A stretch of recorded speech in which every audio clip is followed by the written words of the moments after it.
Well, for those who have been veiled up not to see the truth, there are two divine plans playing out in the world today. One is from God Almighty, headed by Christ, and the other is from the fallen Son of God, headed by Lucifer. For those who don't believe, take a listen to this. I'm J.R. Church. Welcome to today's analysis of the news. Albert Pike was one of the most colorful characters in American history. It is said that he was born on December 29, 1809 in Boston, was the eldest son of 6 children born to Benjamin and Sarah Andrew Pike. He studied at Harvard and later served as Brigadier General of the Confederate Army. After the Civil War, Pike was found guilty of treason and jailed, only to be pardoned by President Andrew Jackson on April 2, 1866, who met with him the next day at the White House. On June 20th, 1867, Scottish Rite officials conferred upon Johnson a 32nd degree Freemasonry degrees. Pike was said to be a genius, able to read and write 16 languages. He was one of the founding fathers of the head of the ancient accepted Scottish Rite of Freemasonry, being the Grand Commander of North America Freemasonry from 1859, and retained that position until his death in 1891. In 1869, he was the top leader of the Knights of the Ku Klux Klan.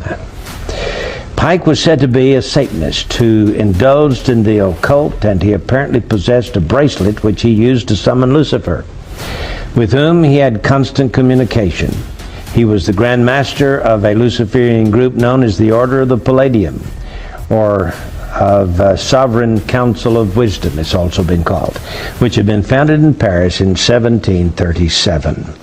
Now, General Albert Pike was the only Confederate general with a statue on federal property in Washington, D.C. He was honored not as a commander or even as a lawyer, but as Southern Regional Leader of the Scottish Rite of Freemasonry. The statue stands on a pedestal near the foot of Capitol Hill between the Department of Labor building and the Municipal building between 3rd and 4th Streets on D Street Northwest.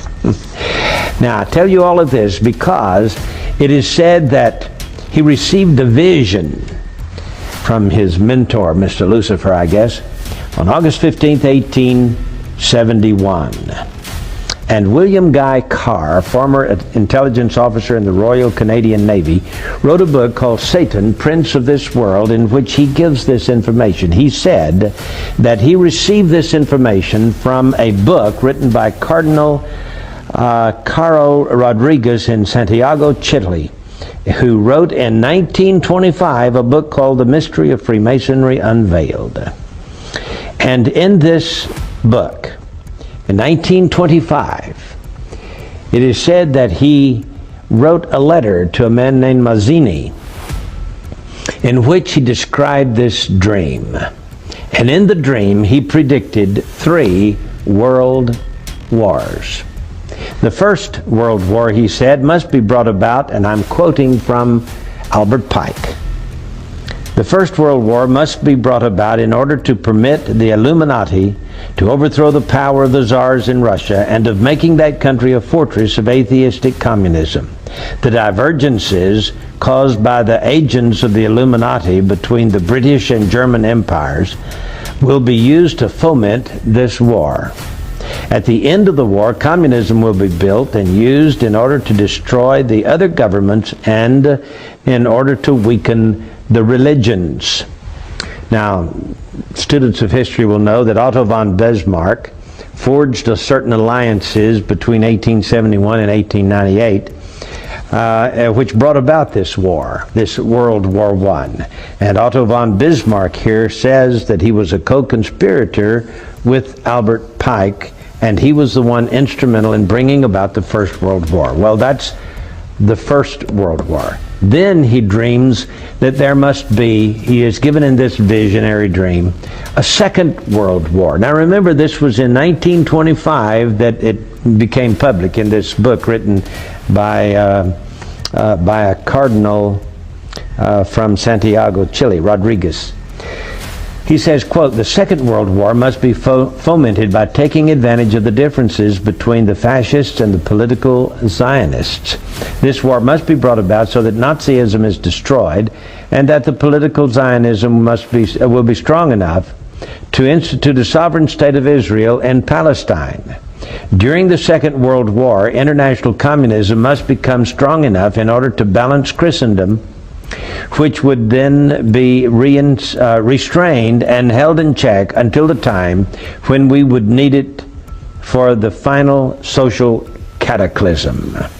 Well, there are some who may argue that the terms Nazism and Zionism were not known in 1871. You should remember, however, that the Illuminati invented both of these movements. In addition, communism as an ideology and as a coined phrase originates in France during the Revolution. In 1785, Restif coined the phrase 4 years before the Revolution broke out. Restif and Babeuf, in turn, were influenced by Rosé, as was the most famous conspirator of them all, Adam Weishaupt. Then he has this vision, in this vision, not only one world war and two world wars, but here comes the Third World War. He says, and I quote, "The Third World War must be fomented by taking advantage of the differences caused by the agents of the Illuminati between the political Zionists and the leaders of the Islamic world." Yeah, that's what he says. The war, this was 1925. Please understand that. At least 1925. May go all the way back to 1871, as is purported to do, but at least it was written in a book and published in 1925. So he says, after World War I was just over a few years, and before World War II even started, he's now thinking about this Third World War, and it says that it will be caused by the differences between the political Zionists and the leaders of the Islamic world. The war must be conducted in such a way that Islam, the Muslim Arabic world, and political Zionism, the State of Israel, mutually destroy each other. That's what it says. Meanwhile, the other nations, once more divided on this issue, will be constrained to fight to the point of complete physical, moral, spiritual, and economic exhaustion. We shall unleash the nihilists and the atheists, and we shall provoke a formidable social cataclysm in which, in all its horror, will show clearly to the nations the effect of absolute atheism, origin and savagery, and of the most bloody turmoil. So he's against Christianity and he's against atheism. They're supposed to fight each other to the death, you see. Then, he says, everywhere the citizens obliged to defend themselves against the world minority of revolutionaries will exterminate those destroyers of civilization and the multitude, disillusioned with Christianity, whose deistic spirits will from that moment be without compass or direction, anxious for an ideal, but without knowledge where to render its adoration, will receive the true light through the universal manifestation of the pure doctrine of Lucifer. That's what he says. Brought finally out in the public view. So he's saying that Lucifer will finally make himself, the good guy.